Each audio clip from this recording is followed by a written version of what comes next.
Hello, everyone. I'm Isaiah Jacobs, and I'm sitting here with David and Liz Lillie, the creator of the webcomic Dreamkeepers and the graphic novel Dreamkeepers. Thank you both so much for joining me this evening. You are welcome. Very recently, you have come out with your third volume of Dreamkeepers entitled Intentions Entwined.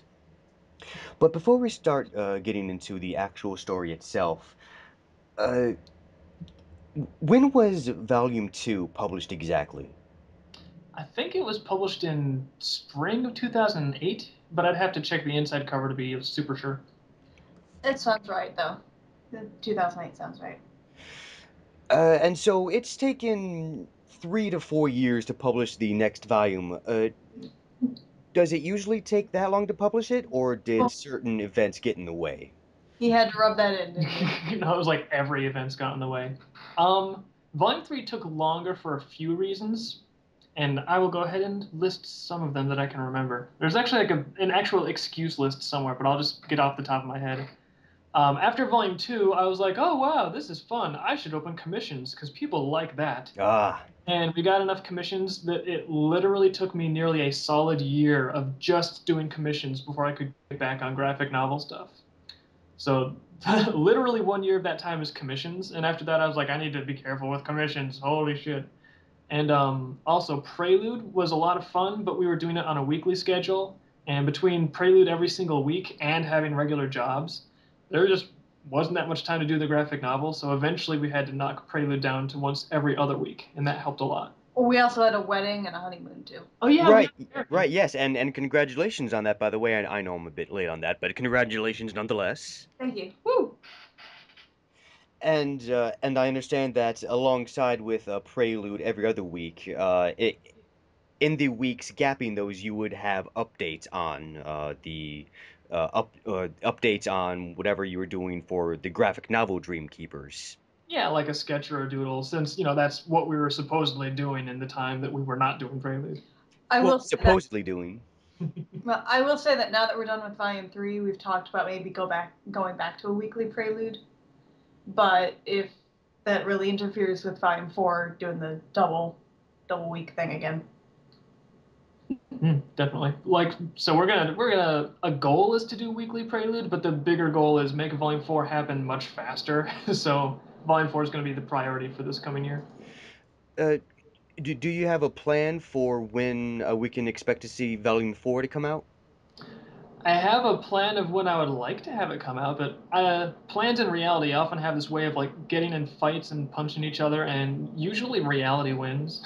We don't want to make any promises and then But change our mind 3 times. yeah, so no promises, but I'm going to try and get Volume 4 finished within 2013 and then probably printed and mailed out early 2014. That's the target, but we'll see if I can do it that fast.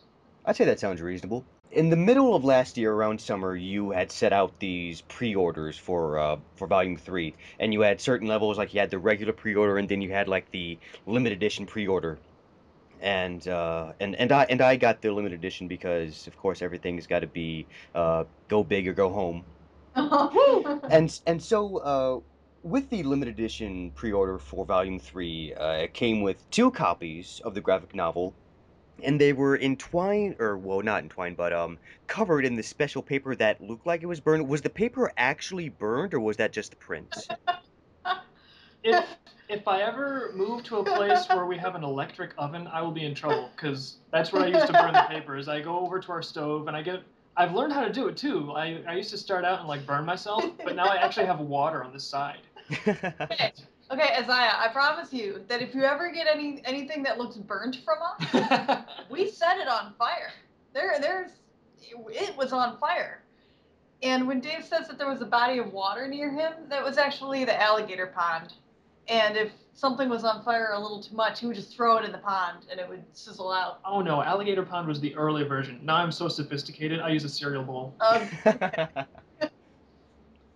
But yeah, if there's ever an option between like real fire or not real fire, pretty much I would be like, let's burn something.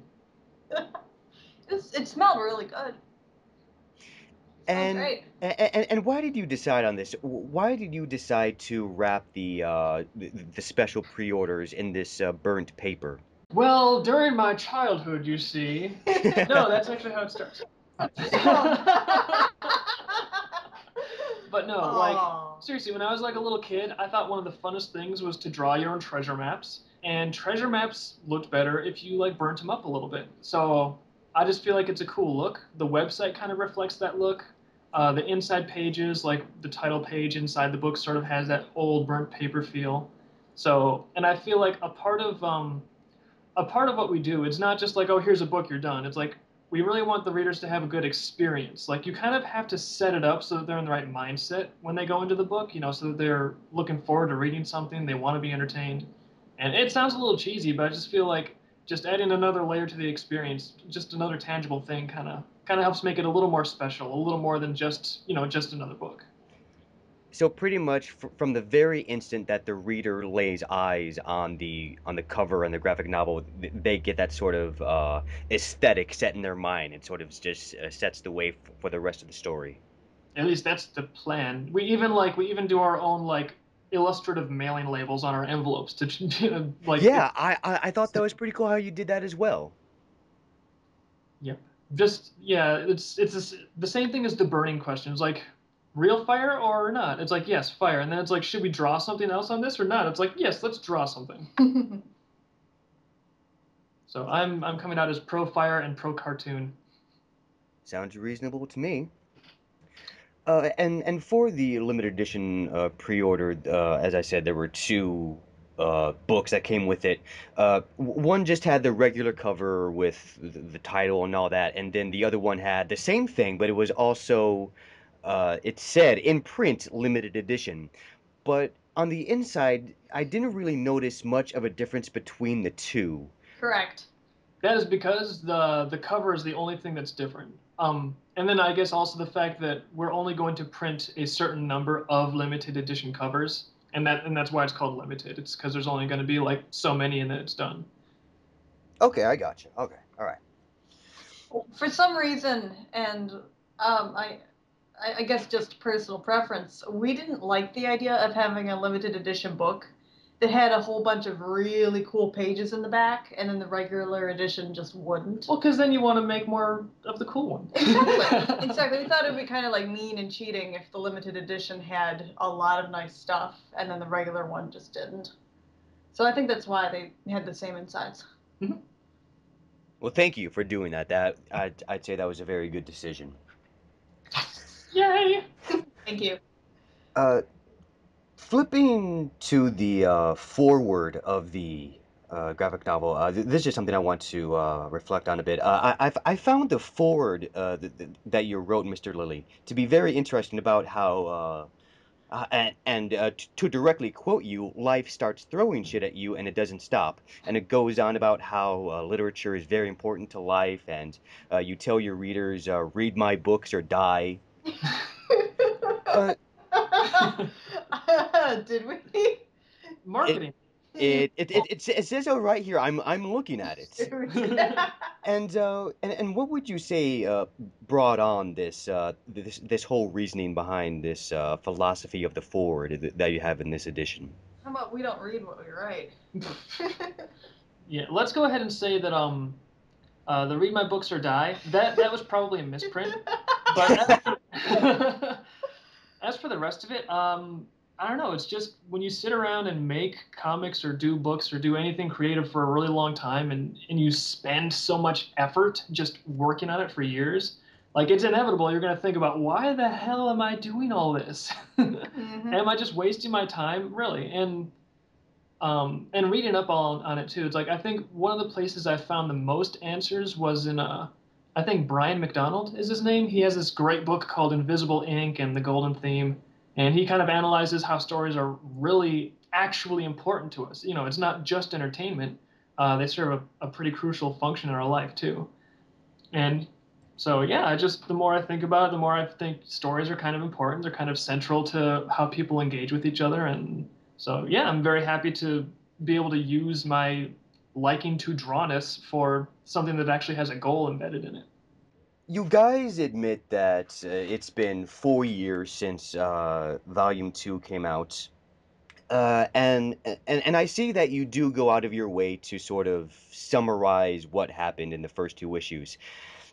Uh, and you must admit that in the 4 years, people will have forgotten all of the fine little details that have gone on. Had you considered on making the previously on Dreamkeepers like a bit more detailed so that readers can remember all of the more details that are introduced in Volume 3? Um, I thought about it a little bit, but usually whenever I'm reading a book series, even if I've been out of it for a while, I don't know, I don't really get into the huge like leading summaries. It's like if I'm not that into the characters, then usually I won't even pick up the next book anyways. We've never And had that question before. That's a really good one. yeah, it's something to consider. It's something I think that I should be aware of. But my knee-jerk reaction is like to just go by the way that I consume books, and the way that I consume books is if like a new book is coming out for a series I really like, I'll just be like, oh well, I got to start the series and then read through to the latest book. In fact, sometimes I'll even just like wait for the series to be complete before I like jump into it if I really like the first few books, because I'd rather just like read the whole thing without a big wait in between. So definitely that is not what people should do for my books, because I should sell books. Dave talks too much. No, no, it's fine, it's fine. In Volume 3, well, in previous volumes, you've briefly elaborated on this group known as Sinter's Mark, but in Volume 3, you really go into detail with it and how it's really a black market trading group. But apparently, it also deals in fighting nightmares. Is that true? Yeah, it's sort of like oh, some of this in the plot vault? Oh, geez. No, that's not the plot fault noise. What noise is that? I'm going to interrupt you. Um, Actually, Cinder's Mark is the name of his fermente, his drink. Mm. The group that fights nightmares is actually called the Troika. Yeah, they are two groups that both exist, but they're very closely linked. It's sort of like a basically Sinter's Mark is essentially the cover operation for the Troika. So you have an illegal operation that's the front of another illegal operation that's even more illegal. It's like McDonald's selling hamburgers. Dave's making faces at me. it's like you have Cinder's Mark, which is the hamburger. Oh, you love the hamburger. But behind it, you've got McDonald's, which is a very large corporation of evil, doing all kinds of little stuff in the background. Is that he's nodding. He likes it. McDonald's, okay, sure. Okay, all right, yeah. That actually does make sense. And in this graphic novel, it opens up, well, not at first, but it opens up with that Troika operates under the guise of a strip club known as Deja U. And I understand that uh I believe before your wedding you actually went into Detroit, visited a strip club to get ideas for what Deja U would look like. Is this true? Yes, Yes. technically the strip club we went to was called the Deja Vu, Hmm. and the room we haven't told you the name of the strip club in Dreamkeepers, but the Hmm. room they went into was called the Deja U. Okay, okay, so the room was Deja U. Okay. Yeah. The real strip club had no waterfalls, no pillows. I'm sorry, the real thing was just not as fun. But the thing we did learn about when we went there is we actually talked to some of the workers and figured out how the business structure works, which I had no idea. Some of the workers. Yeah, we What? It's a job. say it right. We paid strippers to sit there and talk to us about their jobs, and they were quite pleased by this idea. It was fun. I had a good time. Well, Now, well, I'm glad that you had a good time. I mean, it's not like that sort of place is directed for you. No, but keep in mind we went to art school in Ohio, Oh so yeah. we're very used to sitting in a room when a naked person like spins very slowly on the floor, ugh. and those naked people were not good to look at. And then like a bunch of other folks are sitting around this circle like studying it intensely. So to go to a strip club, it was like a really really good version of that art school because you had music and flashing lights and attractive people. Yeah, it's almost like if for once you get an example where the anatomy makes you look like you can draw. Yeah. Yeah, so to go to a strip club for us was just like, I mean, we weren't phased by it at all. It was like a nice change from what we're used to. Yeah, it was like, oh my god, look on these people, the rib cage is in the right spot. Yeah, it was fun. So the purpose for the strip club scene is really to try to introduce something new and radical with Dreamkeepers, Yeah, would you say? it's supposed to kind of expand like the setting so that you get an idea that there is more to the whole city than just what we show in like this scene or that scene. But we weren't going for shock value. That's not why we put a strip club in there. We just put a strip club in there because it was time to go to the strip club. That's like, people ask us, is there going to be like porn or nudity in Dreamkeepers? And while I can say probably not to the degree other people use porn in their comics, if Tinsel really needed a nude and porn scene, there would be one. Well, if it was like relevant to the story. If it was relevant to the story. So what I'm trying to say here is if the strip club is relevant to the story, we will be there. We're not there for like shock value or here's something new and different. That's all it is, a story. Okay, I take back my previous statement. That was wrong of me to say. I apologize for that. That that's actually very good on the both of you to be able to actually put something in that actually has relevance to the story and will actually progress the plot. So kudos on the both of you. That's very nice of you to say. Yeah. And to segue into another question, a lot of this story, well, unlike previous volumes, in Volume 3, there is a lot of diversity in the settings. There are so many different settings introduced, as well as concepts and groups and things like that. But there is the strip club, there's this sort of downtown aspect of the city, and there's this underground of a church, and just so many different areas.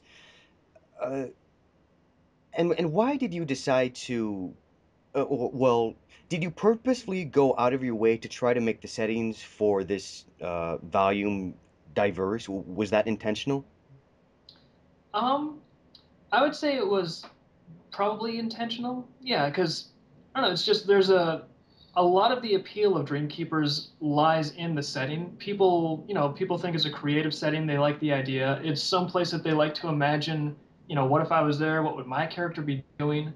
So anytime that we have a chance to show a little more, fill out a little more of the setting, I always like to take that chance if there's also story happening there that we need to see. Sort of like killing two birds with one stone.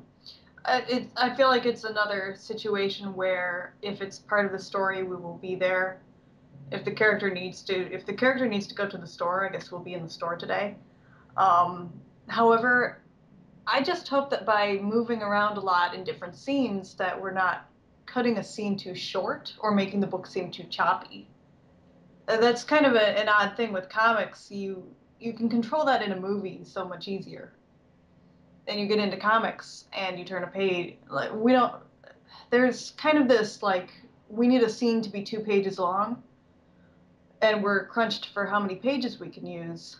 If this was a movie, we could smear it to 10 pages, but it's not, so we're a little tight there. That's where backgrounds changing like that is kind of risky, I suppose. Does that make sense? Yeah, yeah, it does. It does really, yeah. So I guess to summarize, it really came down again to story and what was needed, and it wasn't a let's go on a tour of the city. That was not the intent. All right. And this is a concept that will be tying into another thing that we'll be getting into just a bit. But to go back to the strip club, uh, this scene stars a set of characters that will be very familiar to those that frequently follow Prelude, in that it is the Tower Guards.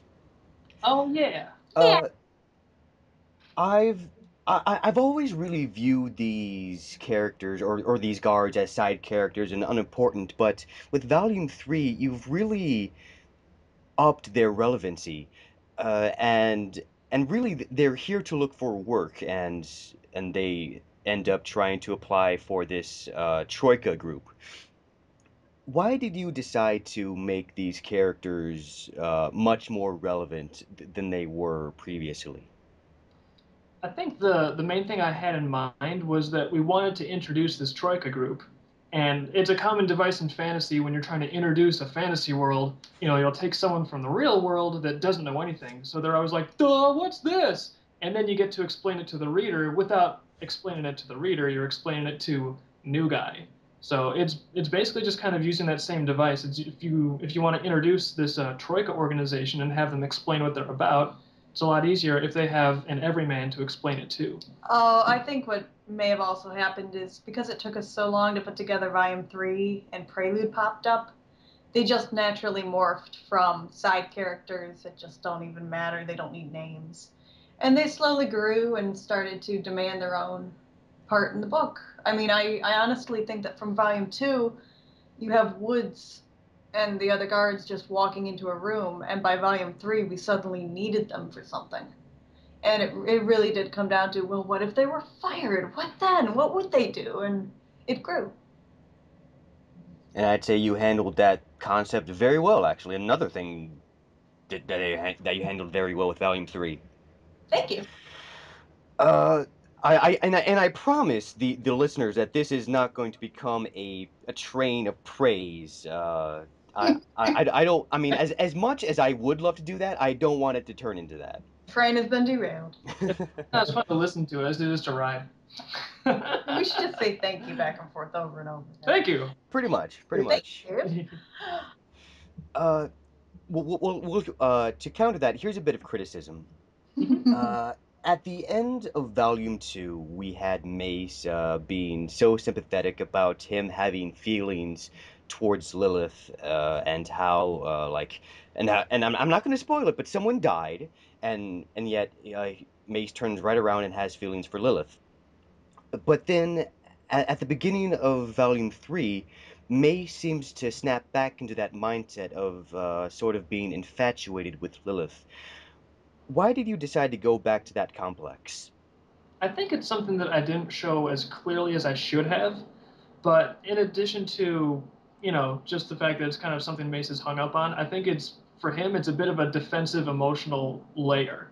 Because thinking about, Character name here. and the horrible things that happen, that's going to be incredibly painful for him.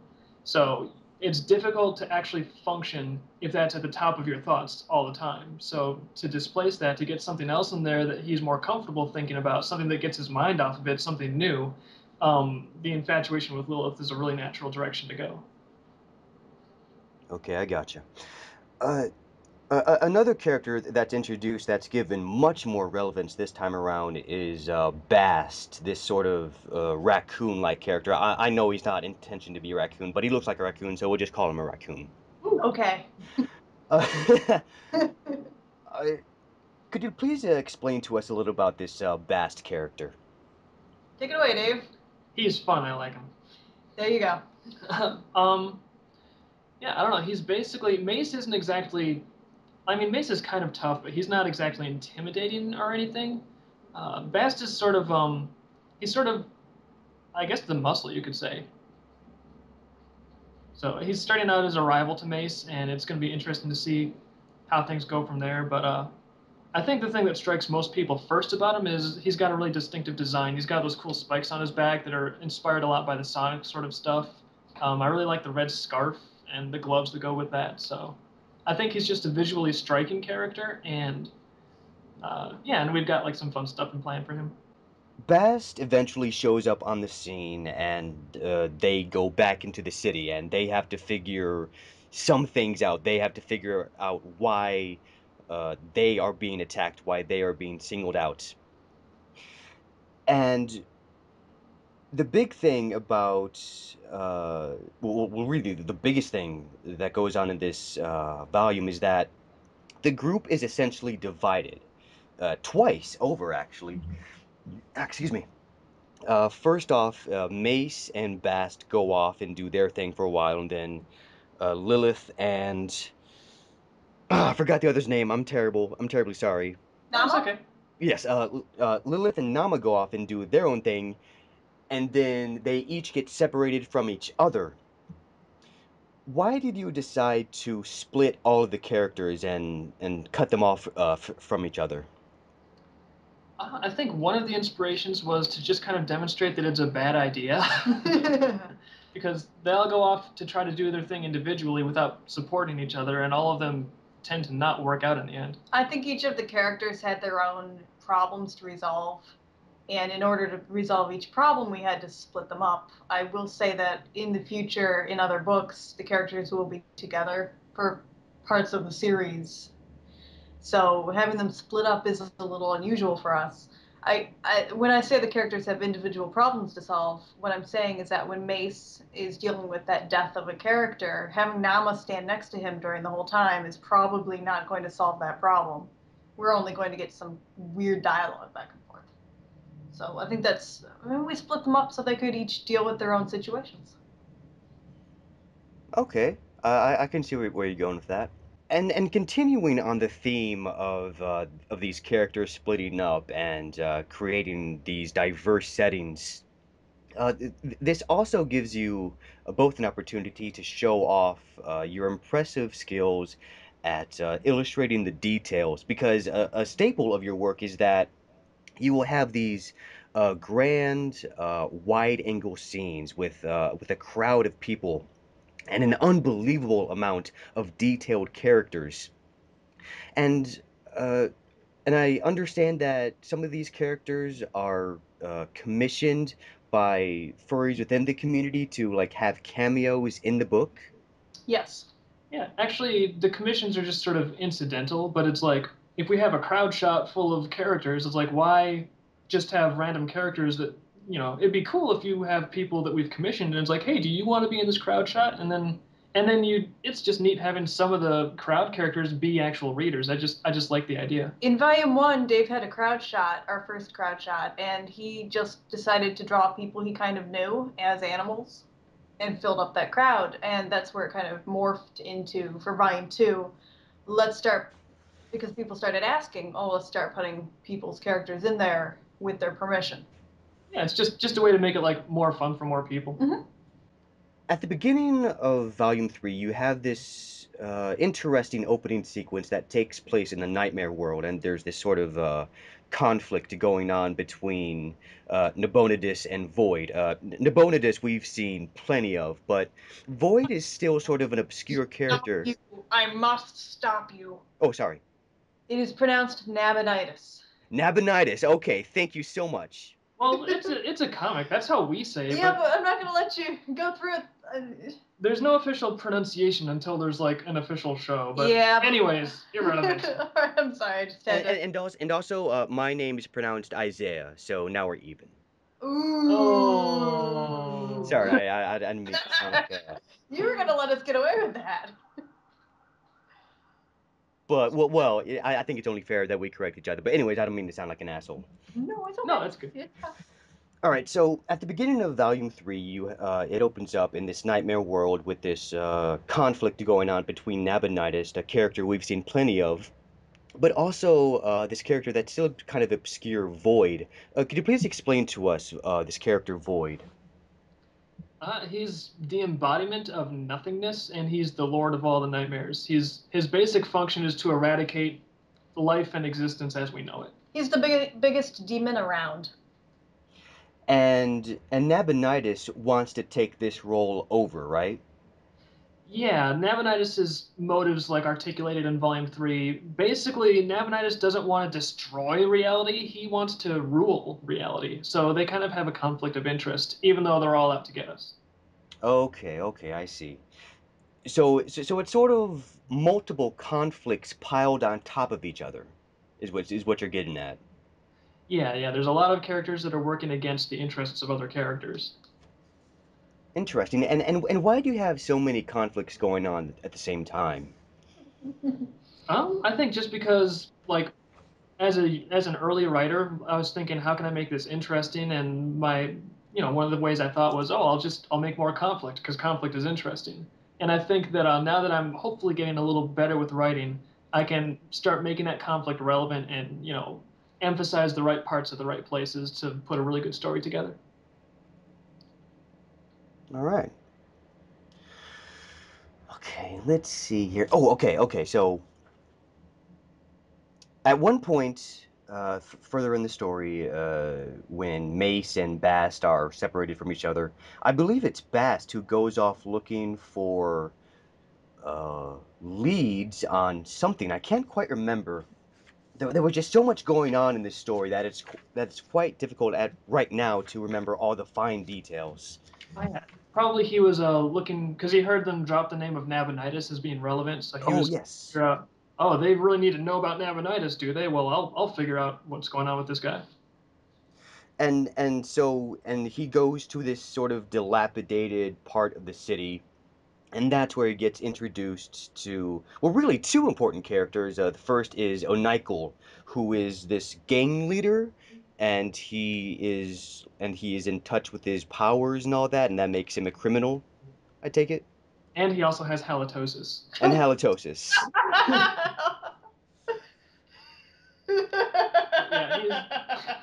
Yeah, the gangsters are just kind of like, they're a street gang, they're involved in some illicit stuff, and on top of that, he's actually one of Nabonidus's dark Dreamkeeper servants, so he's got even more motive rather than just, petty crime. He's part of the grand plan from Nabonidus's point of view.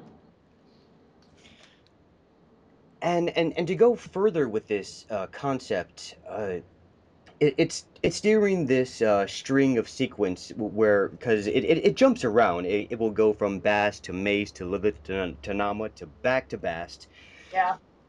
And at one point, we learn that the city government has actually been keeping tabs on these dark nightmares. But at the same time, they're also keeping tabs on Troika, the rogue group. Why would there be sort of a conflict between them when they're pretty much going after the same thing? Actually, that's one that I kind of want to save for development in future books, because if I talk too much about that, I might mistakenly give something away. Okay, fair enough.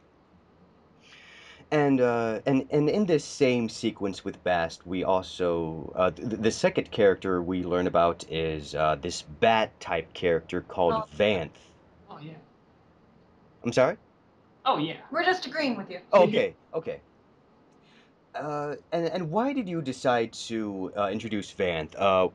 What's so important about her? If you can if you can go into detail with this character. Actually, as for why she's important now, the only thing that's really relevant in Volume 3 is that she's somebody that Bast knows. Bast has been around, he's familiar with the streets, he knows about this criminal gang, and she's the person that he knows from it the most. So that's why he approaches her. He's the most comfortable with her. Another character that we get to see more importance with is this pink rabbit cat thing that goes by B. Yes. Uh, did you know from the very beginning that she was going to have the level of importance that she would in Volume 3? Not at the beginning of Volume 1, because when I started writing Volume 1 way back in, I was like 2004, 2005, I was really flying by the seat of my pants. But V got developed, I think, in between 2006 and 2009 somewhere. None of this matters. I'm sorry, Dave. But None of this matters. As soon as we made her, we realized that she was going to be pretty important. She Let- just fit into a lot of stuff. Let me try again for you. I'm sorry. My face isn't me. Okay. We were developing Prelude in between Volume 2 and Volume 3, Prelude being our webcomic. And there was a role that needed to be filled for Mace and the Docs. And so we created V strictly for that Prelude part. And then we realized that in the entire graphic novel series, there was another role, a character role that was needed. And we were like, okay, well, we have V. Why don't we see if she fits there? And she fit in both roles together. And then we had to kind of connect those two dots. And I think that's why she suddenly started taking over a little bit of Volume 3, was to smear the whole story together. And then in Volume 3, just V happened to just sort of fill in that gap, as it were. Yeah, it was a lot like casting for a movie in a way, I suppose. Okay. Okay, I see where you're going with that. In the past, we have been told that the use of powers is strictly illegal.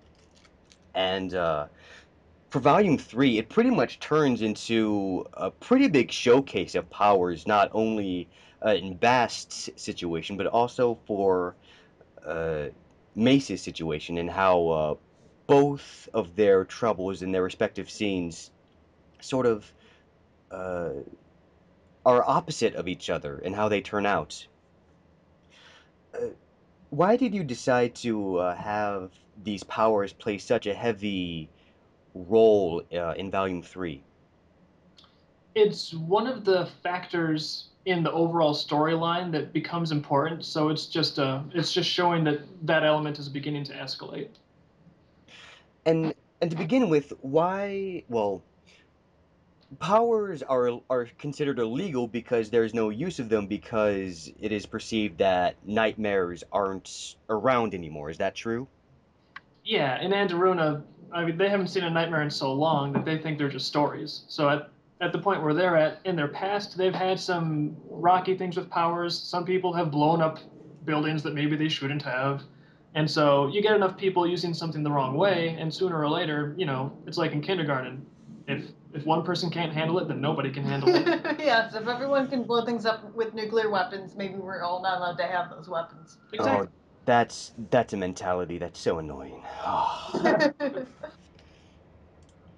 All right. Uh, there was something interesting that I noticed about the dialogue the most in this volume for whatever reason, but would you say that the speech patterns of the characters in Andiruna are British based, would you say?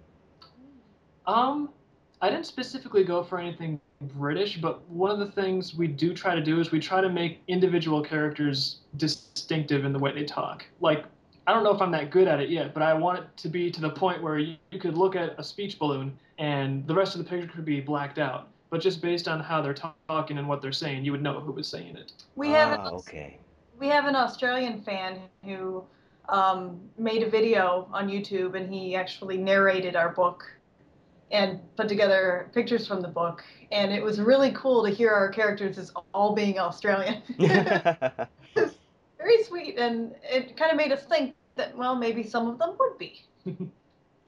Yeah, because I think at one point in Volume 3, I remember someone said something that sounded British. It was probably someone saying arse. Oh. Some uh Oh. maybe not the shark guy. I forget his name too. I'm terrible with names. Grun. Grun. Yeah, That's Shark. I don't think it was Grun who said that because his dialect is obviously very noticeable, but I think it was another character, maybe Mace or Bast. I'm not sure. But either way, I remember reading something like that at some point in the story. Hmm. Hmm. I'm having trouble pinpointing which place it might have been, honestly. But I, It might just be me, We don't know. but it's a anyway, miss. it's a mystery, yes. But to use that to segue, I noticed that for Volume 3, it really gets more intense. It seems like it gets more action packed and it gets more violent, and there's definitely a noticeable amount of more swearing. And I'm not saying that you did this for like impact's sake, and again, it's coming back to the story calls for it. Mhm. And would you agree that this story or would you say that Volume 3 is the most violent and contains the most swearing out of all the volumes? It definitely has the most profanity. I think that ties back into like the way characters sound because I've noticed a lot when I'm reading fiction. A lot of things will have all characters sounding completely G-rated, but then if you have like an R-rated movie, every single person drops f-bombs every other word, and it's like in real life that's not how people talk. You have groups that don't swear, groups that swear a little. So it really depends on which group of people you're with in Dreamkeepers. That's going to determine how much swearing you hear because different groups talk in different ways. And then when it comes to violence, Um, can I just say that if you ask the readers, a lot of them were really shaken up by the death in Volume 1. And so, Volume 1, when I hear it, Volume 1 usually gets the award for the most violent. Mm.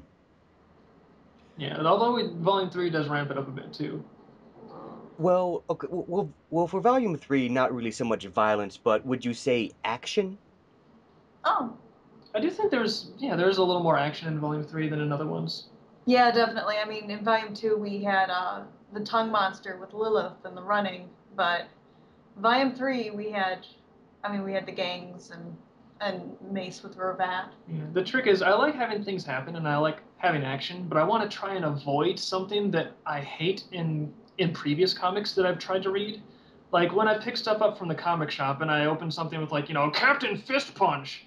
Like in those comics, when I try to read it, it's just like all these guys in tights bashing each other, and I never know who they are or why I should care about them, and so the action doesn't have any impact for me. So I do like action, but one thing I want to try to make sure I continue to do in Dreamkeepers is make sure that we actually care about what is happening to who and why. That there's actually, like, something at stake in the action, something that matters to us. Right, right, I got you. Uh, Later on in the story, Lilith is caught in this library, and she encounters this nightmare character that goes by Slither, and he speaks in these limericks. Uh, could you please tell us a bit about this character, Slither? He's terrifying and pretentious. Okay, can I take over? Yeah. We have I think it was between Volume 1. Tell me when we did the Tendrils Demise comic. Well, that was before Volume 2. Okay. That was old. We made a little comic between Volume 1 and Volume 2, and it was for a magazine. It was 10 pages long, and it's available on our website if you need to see it. It was very early on. And there was, I'm looking at Dave here to make sure I get it right. There was a monster that was a very early version of Slither or Tendril, whatever he wants to call himself. He goes by both. That was kind of one of those early details that we couldn't avoid. It's based on what rhymes. Yeah. He has problems. So I guess what I'm trying to say is that he started out in that early comic, and did he rhyme in that one when we started it? Not in the very early version. Oh, okay. I guess what I'm saying here is he evolved from that little 10-page comic, and we changed his design a little bit, and then he was appearing in Volume 3. And oh, Yeah. sorry, go on. Oh, I guess I'm going to add on. In the early 10-page comic, he had a bunch of armor and looked really badass. And in Volume 3, we stripped him of all of that, and he's much more of an oily material of a creature. Kind of like an ink blot from hell. Yes. And I would definitely say that this Slither Tendril character is very interesting because the whole sequence between Slither and Lilith was and how it ended, I would have to say that was the most awesome, intense sequence I've ever read. It was a very well done scene. I loved it, and I loved how it played out. And I'm not going to spoil it, but why did you decide on this character and the way it behaves and the way it speaks and this conflict it has with Lilith? Why did you decide on this?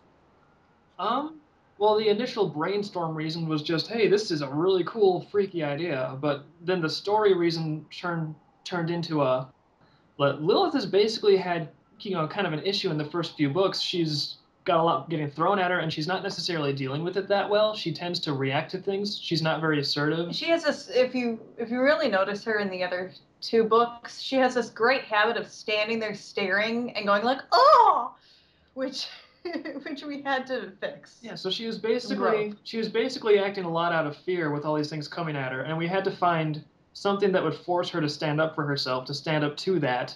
And so that was what we used Slither for. Was he was basically used as a lever to force Lilith to fight back. And if I can just add, just if it helps explain it, we were having a good time coming up with his dialogue. That was a lot of fun. However, we were kind of shy. Do you know the term shining a lantern? I'm not familiar with it. Could please explain? Yeah, it would. Okay. Shining a lantern is like if you're in a cave and you use a lantern to kind of take a look at where you're going. So when you're writing a story or you're doing dialogue, shining a lantern is showing the reader kind of your flaws or where you're going or what you're doing. So in our case, we had his dialogue, and we know Dave and Liz know that we're not very good at writing his dialogue. We're actually we have no experience with poetry or really good rhyming. So when Lilith steps in and says, "You know what, your dialogue is terrible. Let me tell you how to fix it, because this is just unacceptable." We were shining a lantern on our own writing ability. Oh, okay. Oh, and so that kind of, because we were doing that, we made Tendril or Slither really pompous and stuck up about how great he thought he was. And Lilith is just kind of like, no, no, you're not. Let's just get through this and get back to the book. So we did. So would you say that tendril is a cryptic metaphor for the both of you? Not really, but I like the way it sounds. Yeah, hey, that wasn't intentional. There's just one last thing I want to touch on in the story itself. There's this character introduced that comes in way out of left field, this character Kaylee. And I feel like, I can't remember, but we have been introduced to this character before, right? Yes. And when was the last time we've seen her? Actually, we call her Kaylee. Oh, Kaylee. Okay, Kaylee. Have you been reading our online webcomic? I do follow Prelude, but I will admit I haven't followed it within the past like 3 months, Okay. or yeah, somewhere around there. Um, but yeah, Kaylee's in Prelude a little bit, and she's also very briefly seen in Volume 1, too. She's not featured in Volume 1, she's like way in the background. You kind of have to like search for her. She looks like one of those commission characters in the background, but it is Kaylee. Yeah, but really, in terms of graphic novel story, she hasn't actually been displayed anywhere yet. So she's really something out of left field that's going to be fun to discover and explore what's going on. She's out of left field if you only read the graphic novel, but if you're following Prelude, everybody is kind of relieved or surprised to see her finally. Okay, my mistake. Okay, I really should have caught up before the interview, but No, it's not mistakes. They're just questions. No, You're cool. Yeah, there's a lot of Prelude there, so, and to be honest, we don't remember some of it too. So okay. To go back to the cover and the title of this volume, Intentions Entwined. Uh, how exactly does this title relate to the events of the story?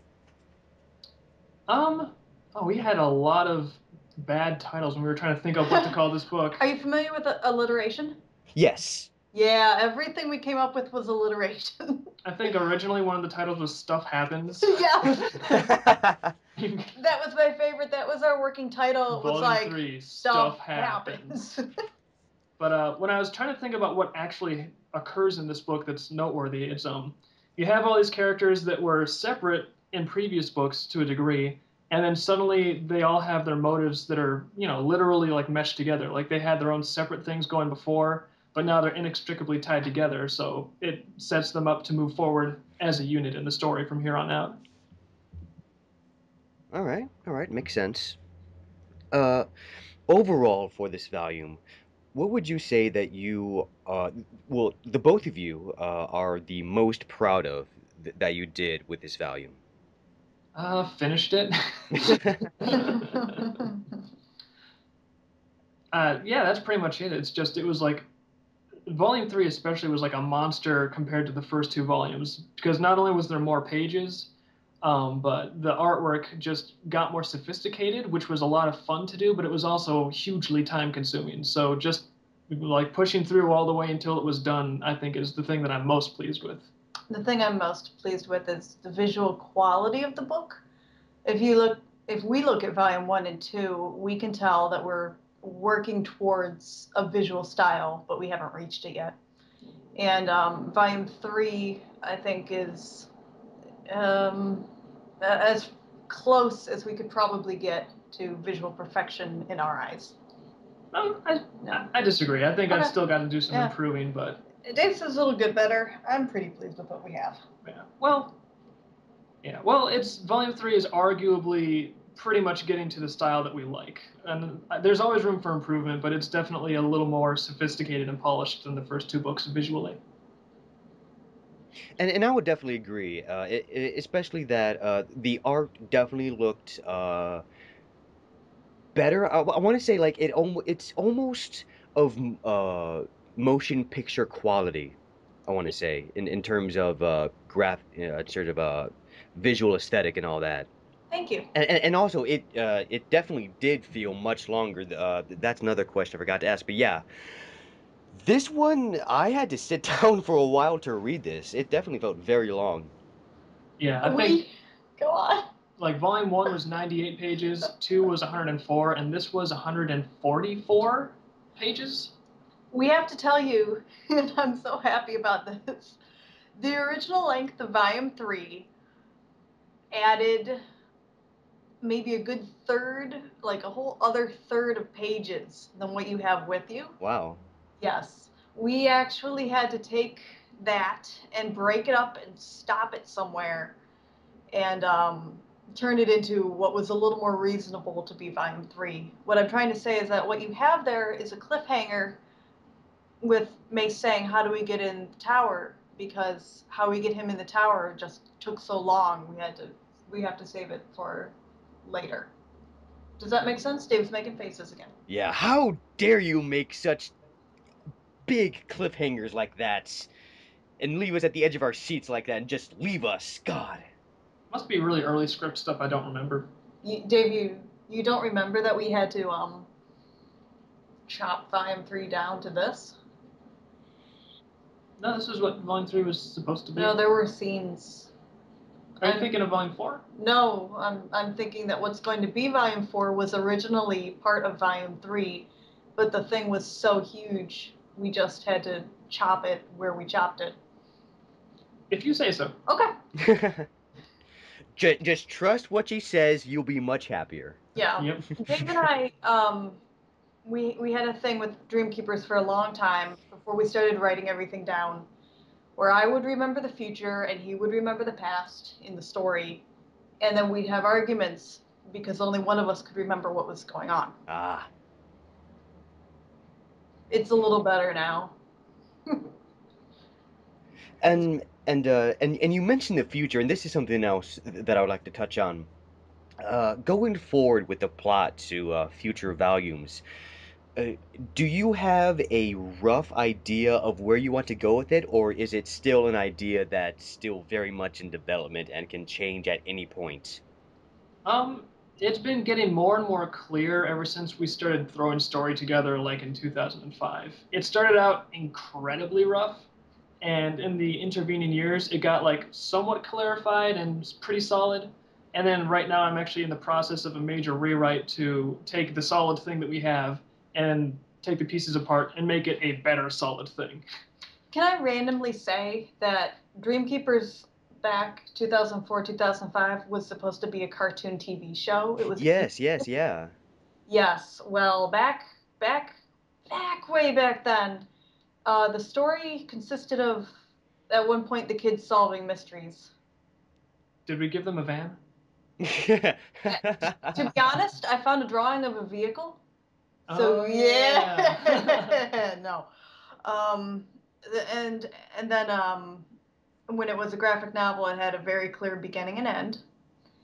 And I will say, story-wise, it was very solid, but some wonky things started happening in that story, and that's why Dave is doing a serious, like, sit-down, concrete rewrite, I suppose, Yeah. just to make sure some of that wonkiness doesn't become mystery solving. Yeah, that's one of the things I've been working on pretty intensely over the last few months is just improving my writing ability as much as possible because I know everyone seems to be really happy with the books I've done so far, but part of me thinks that's just because there are such low standards for expectations when it comes to the story quality in comics. Because you have things like She-Hulk out there that are considered professional. So it's like if that's the standard of quality, you could make almost anything that kind of makes sense, and people are going to think it's well written. So I guess I view my own writing and story ability as definitely in development, and it's like something that I want to strengthen for future work. Well, it's something that I look forward to seeing then. Yay! I really believe that's all I have for you. Is there anything else that are on your minds that you would wish to say? Um, I like to draw. Thank you for reading my stuff. It was really sweet of you to contact us and ask, if you could do an interview. We loved your questions. It Yes, was absolutely. Yes. Thank you both so much for coming on. I appreciate it, and I look forward to having you back on in the future, whether it be for Volume 4 or another side project, like maybe Dreamkeepers, the cartoon. I don't know. I'm just throwing that out there. Ooh, well, actually, since we're on the subject a little bit, I definitely have ideas about, they're very vague, but I have to admit, I do still like the idea of a Dreamkeepers cartoon someday. I'm busy with the books, so I'm not pursuing anything right now. But I do feel like just speaking generally, the options for getting something animated created are gradually getting easier. And by that I mean I think things in the television industry are not really improving. I think that there's a big clinch on creativity there. But if you look at all the stuff that people are producing independently online and actually finding distribution for, it seems like doing independent stuff is getting easier and easier as the internet is getting more prolific, and it's making things harder for TV studios. And I think that's generally a good thing for anyone that has a creative vision and wants to make some stuff. Sounds good. I would definitely have to agree. It's, it's definitely progressing to that point. Yeah. Uh, but again, thank you both so much for coming on. I appreciate you having on, and I look forward to having you back on in the future.